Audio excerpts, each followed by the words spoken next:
ከዛ የሚመጡት ልጆች ኢትዮጵያዊ ናቸው አይደሉም እያልኩኝ በጥርጣሬ እያየዋችሁ ነበር።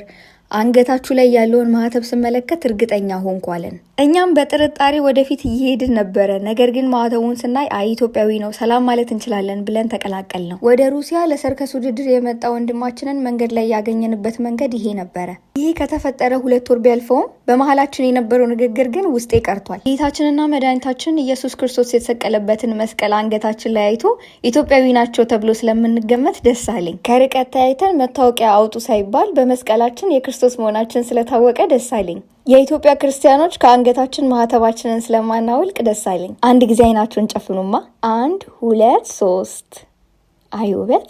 የት እየሄድኩኝ እንደሆነ ጥያቄ እንደሆነባችሁ ገብቶኛል። ዓለም ላይ ያሉ የኦርቶዶክስ አብያተ ክርስቲያናት የዜማ ስልት፣ ለዜማ የሚጠቀሟቸው መሳሪያዎች እንዲሁም ደግሞ ቅዱሳት ምስላትን የሚስሉበትን መንገድ የሚያሳይ አውደ ርዕይ ተዘጋጅቶ ነበረ። እዚህ ያለነው ኢትዮጵያውያን ክርስቲያኖች በቁጥር ብዙ አይደለንም። በመካከላችንም ሰንበት ትምህርት ቤት ውስጥ ያደገ ብዙ ሰዎች የሉንም። የኢትዮጵያ ኦርቶዶክስ ተዋሕዶ ቤተክርስቲያን ውስጥ መዝሙር ምን እንደሚመስል እንድናቀርብ ስንጠየቅ ግን በደስታ ተቀበልን። ያደረግነው ነገር ቤተክርስቲያናችን ካላት ሀብት አንጻር ከውቅያኖስ ውስጥ በሻይ ማንኪያ እንደማካፈል ሆነብን። ብዙ ዝግጅት የጎደለው ቢሆንም እግዚአብሔር በቸርነቱ ሁሉንም ነገር አሳመረልን። እዚህ ከነበሩ ኦርቶዶክስ አብያተ ክርስቲያናት ጥቁሮች እኛ ብቻ ስለነበርን ሁሉም ከኛ ጋር ፎቶግራፍ ሲነሳ ነበረ። አውደ ርዕዩ ላይ ከነበሩት ቅዱሳት ስዕላት አንዳንዶቹን ላሳያችሁ። ዞር ዞር ብዬ ስመለከት አንድ ከኛ ጋር ትንሽ የሚቀራረብ አየሁ። ተጠግቼ ጽሑፉን ሳነበው ኮፕቲክ ይላል። በአይነታቸው እና በአሳሳላቸው በጣም የተለያዩ በጣም ብዙ ታሪክን በውስጣቸው የያዙ ቅዱሳት ምስላትን ለማየት ችያለሁ። እዚህ ያሉ ቅዱሳት ምስላት ከተለያዩ የኦርቶዶክስ አብያተ ክርስቲያኖች የአሳሳል ዘዴ የተወሰዱ ናቸው።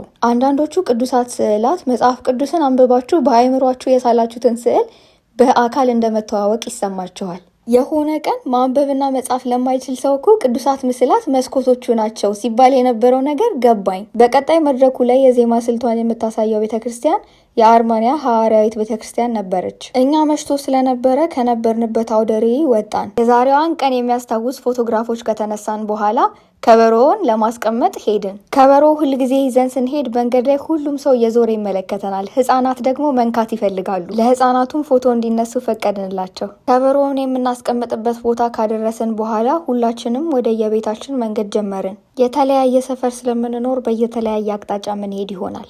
ቤተሰቦቼ በሉ ደህና ደሩ። ቻው።